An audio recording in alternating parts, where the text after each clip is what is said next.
भारत में share market का नाम आते ही आम जनता यानी आप हम जैसे लोगों के दिमाग में क्या आता है? रिस्क है भाई।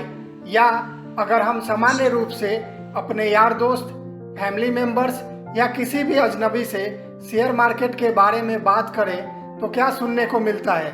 रिस्क है, शेयर मार्केट जुआ है, पैसा डूब जाएगा, blah blah blah. Risk risk risk. आखिर क्या होता है ये रिस्क और कहाँ नहीं है रिस्क?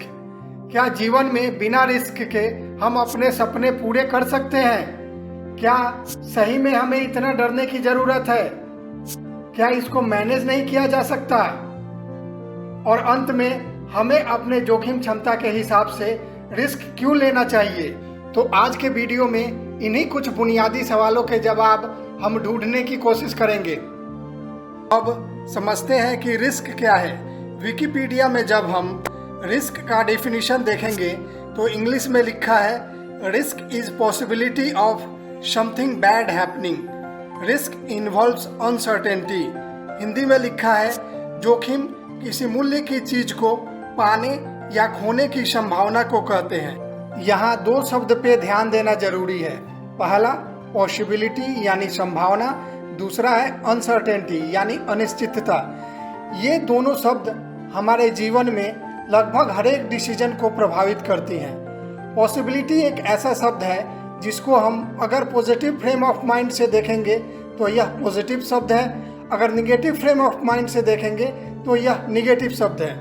अब रिस्क को शेयर मार्केट के परिप्रेक्ष्य में समझते हैं। शेयर मार्केट यानी हमें किसी म्यूचुअल फंड स्कीम, किसी कंपनी के शेयर्स या अन्य सिक्योरिटीज में पैसे लगाने होते हैं इस आशा से कि भविष्य में यह हमें अच्छा रिटर्न देगा। तो यहाँ रिस्क पर है हमारा पैसा। उदाहरण के तौर पे मान लिया जाए कि हमने 1000 रुपया इक्विटी म्यूचुअल फंड के किसी स्कीम में लगाया है, तो अब जो पीछे दो शब्द हाईलाइट किया गया है उससे इसको जोड़ते हैं। क्या इस बात की पॉसिबिलिटी है, क्या इस बात की संभावना है कि हमारा पैसा 1000 रुपया से घटकर 950, 900 या उससे भी कम हो सकता है? जी हाँ, बिल्कुल हो सकता है। और क्या ये अनिश्चितता है कि हमारा पैसा कब प्रॉफिट देगा? जी हाँ, बिल्कुल इस बात की अनिश्चितता है कि हमारा पैसा कब और कितने दिनों में प्रॉफिट देगा। इसके अलावा और कोई रिस्क नहीं है और कोई अनसर्टेनिटी नहीं है। अब आगे देखेंगे कि क्या कोई ऐसा इन्वेस्टमेंट है जहाँ पे रिस्क बिल्कुल नहीं है। क्या ऐसा कोई इन्वेस्टमेंट है जिसमें रिस्क नहीं है? जी नहीं, ऐसा कोई इन्वेस्टमेंट नहीं है जहां रिस्क नहीं है। अगर आपके नज़र में ऐसा कोई इन्वेस्टमेंट हो जहां रिस्क नहीं है तो आप कमेंट करके ज़रूर बताइएगा। अगर आप सोच रहे होंगे कि बैंक में एफडी सेफ है, तो हमने कई बैंकों को डूबते हुए देखा है। जैसे सहारा ने कितनों को बेसहारा किया, कितने कोऑपरेटिव बैंक डूब गए। तो बैंक में एफडी भी रिस्क फ्री नहीं है। अगर आप एसबीआई पीएनबी को सेफ मान रहे हैं, उसमें एफडी करके सुरक्षित महसूस कर रहे हैं, तो उसके शेयर्स में क्यों नहीं? कम या ज़्यादा रिस्क एफडी में भी रहता है। दूसरा, अगर आप ज़मीन की बात करें तो एक तो ज़मीन खरीदने के लिए एक साथ बहुत पैसे की ज़रूरत होती है और ज़मीन में भी बहुत ज़्यादा फ्रॉड है, इसलिए रिस्क फ्री यह भी नहीं है। यहाँ तक कि गोल्ड के भाव भी ऊपर नीचे होता है। अंत में एलआईसी की बात की जाए तो एलआईसी और म्यूचुअल फंड या शेयर मार्केट दोनों का उद्देश्य अलग अलग है। म्यूचुअल फंड या share market pure investment product है, जबकि एलआईसी लाइफ इंश्योरेंस के लिए होता है, साथ में कुछ इन्वेस्टमेंट बेनिफिट भी देता है। तो एलआईसी इन्वेस्टमेंट का जरिया नहीं है। शेयर मार्केट में अपने आप को पहचाने। शेयर मार्केट में अलग अलग तरह के लोग हैं। मोटा मोटी उन सभी को वर्गीकृत किया जाए तो वह इस प्रकार है। पहला इन्वेस्टर, दूसरा ट्रेडर। सबसे पहले ट्रेडर कौन लोग हैं वह देख लेते हैं। ट्रेडर वे लोग होते हैं जो अपने नॉलेज और स्किल का उपयोग कर मार्केट के उतार चढ़ाव को शॉर्ट टर्म में इनकैश करते हैं और प्रॉफिट कमाते हैं। ट्रेडर को भी फर्दर कई भागों में डिवाइड किया जा सकता है, जैसे day trader, F and O trader, swing trader, blah blah blah. लेकिन आज के वीडियो में ट्रेडिंग रिस्क की बात नहीं करेंगे, क्योंकि अब यह मैसेज देखिए। यह मैसेज हर एक डीमेट अकाउंट के लॉगिन के बाद शो करता है। यह सेबी की तरफ से ऑफिशियल मैसेज है कि इक्विटी एफ&ओ सेगमेंट में 10 में से 9 लोग लॉस करते हैं। इससे आप अंदाजा लगा सकते हैं कि एफ&ओ सेगमेंट में कितना रिस्क है, ट्रेडिंग कितना रिस्की है। अब बात करते हैं इन्वेस्टर की। इन्वेस्टर को भी टाइम पीरियड के हिसाब से फर्दर डिवाइड किया जा सकता है, जैसे long term investor, short term investor. आज हम रिस्क की बात कर रहे हैं रिटेल लॉन्ग टर्म इन्वेस्टर की, यानी आप हम जैसे लोगों को शेयर मार्केट में कितना रिस्क है। तो लॉन्ग टर्म इन्वेस्टिंग में बहुत ही कम रिस्क है। इसमें हम बहुत कम नॉलेज से कम टाइम देकर भी बहुत बड़ा वेल्थ क्रिएट कर सकते हैं। बस इसमें एक ही खामी है कि यह बहुत ही बोरिंग है।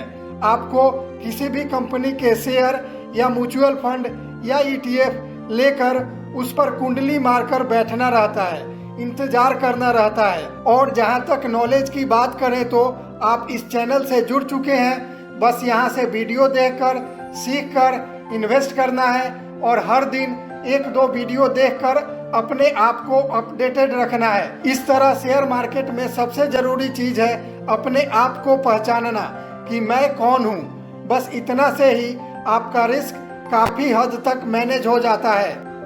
क्या सही में हमें इतना डरने की जरूरत है? जी नहीं।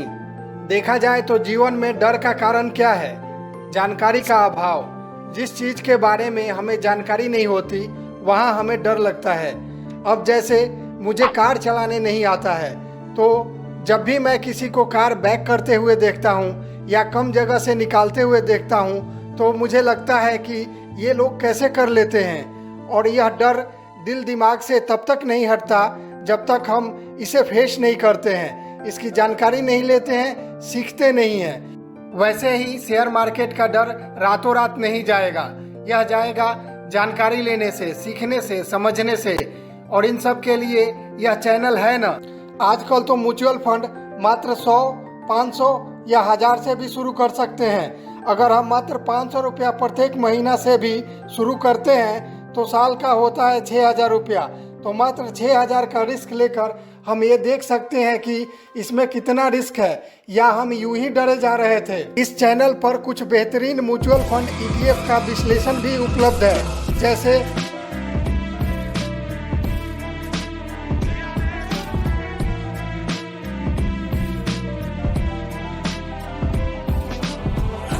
और जीवन में सबसे बड़ा रिस्क तो मार्केट में सबसे बड़ा जोखिम तो जोखिम ना लेना। अब आते हैं कि शेयर मार्केट में अपने रिस्क को हम कैसे मैनेज कर सकते हैं। सबसे पहले तो हमें यह समझना होता है कि हम कौन हैं, इन्वेस्टर हैं, ट्रेडर हैं या दोनों हैं। यह सवाल प्रत्येक व्यक्ति अपने आप से करके अगर इसका जवाब ढूंढ लेता है तो बस इतना से ही वह अपने रिस्क को सीमित कर सकता है।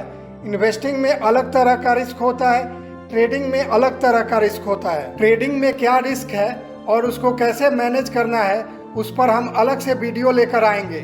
आज हम बात करते हैं उन लोगों की जो शेयर मार्केट में अपने निवेश का श्री गणेश करना चाहते हैं, या अभी अभी शेयर मार्केट में आए हैं, या रिटेल इन्वेस्टर हैं। तो सबसे पहले आप शुरुआत कर सकते हैं इंडेक्स म्यूचुअल फंड या ETF से। यहाँ पर रिस्क काफ़ी कम है, लंबी अवधि में तो रिस्क बिल्कुल नहीं है और रिटर्न काफ़ी अच्छा है।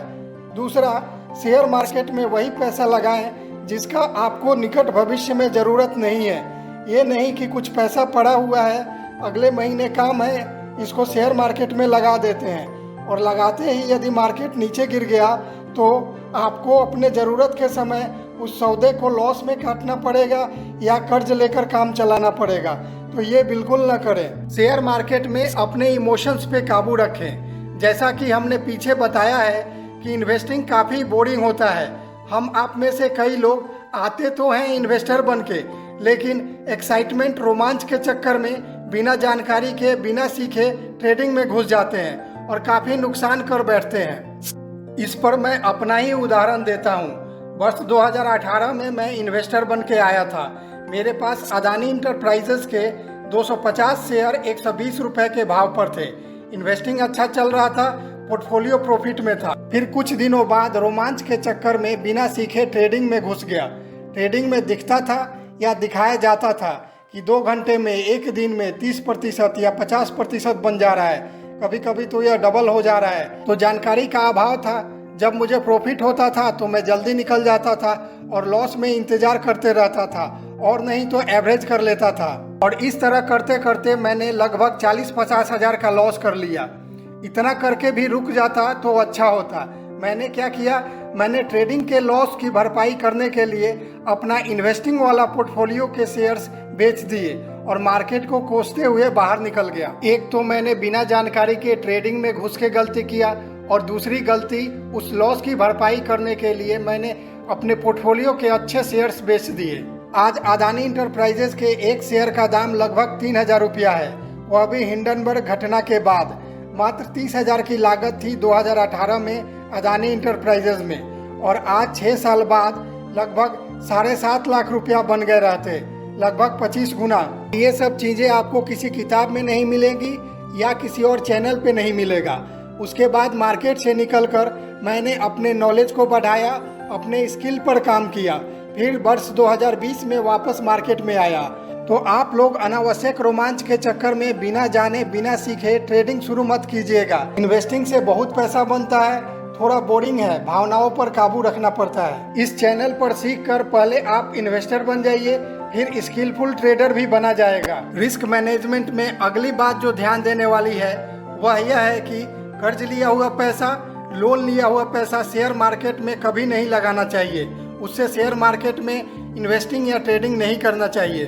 और अंत में अपना पूरा पैसा किसी एक कंपनी के शेयर में नहीं लगाना चाहिए, क्योंकि अगर उस कंपनी में फ्रॉड निकल गया या कुछ और अनहोनी हो गया तो आपका पूरा पैसा डूब सकता है। तो यह कुछ उपाय है जिनसे हम शेयर मार्केट में ओवरऑल रिस्क मैनेज कर सकते हैं। डिटेल्ड ट्रेडिंग रिस्क मैनेजमेंट जैसे स्टॉप लॉस लगाना होता है, हेजिंग करना होता है, यह हम आगे के वीडियो में देखेंगे। अब आते हैं शेयर मार्केट में पैसा क्यों लगाना चाहिए। में जीना एक कला है, क्योंकि हम खानदानी गरीब है। हमारा बाप गरीब, दादा गरीब, परदादा गरीब, उसका बाप गरीब, सब गरीब, सातों पुश्ता गरीब। ऐसा नहीं कि पहले गरीब थे फिर अमीर हो गए फिर गरीब हो गए, नहीं, हम शुद्ध गरीब हैं। निश्चय ही हमारा उद्देश्य यह तो नहीं है। हम आप सबके कुछ सपने होते हैं, उन सपनों को पूरा करने के लिए हम जी जान से मेहनत करते हैं, जॉब करते हैं, कोई सर्विसेज देते हैं, बिजनेस करते हैं। यह हमारे इनकम का मुख्य स्रोत होता है। लेकिन हमारे पास क्या इनकम का कोई दूसरा स्रोत है? अगर नहीं है तो क्या हमें इनकम का कोई दूसरा स्रोत नहीं बनाना चाहिए? बिल्कुल बनाना चाहिए। वह बनेगा कैसे? तो कोई अच्छी सी कंपनी खोलकर। अब ये क्या बात हुई? या किसी कंपनी का पार्टनर बन के।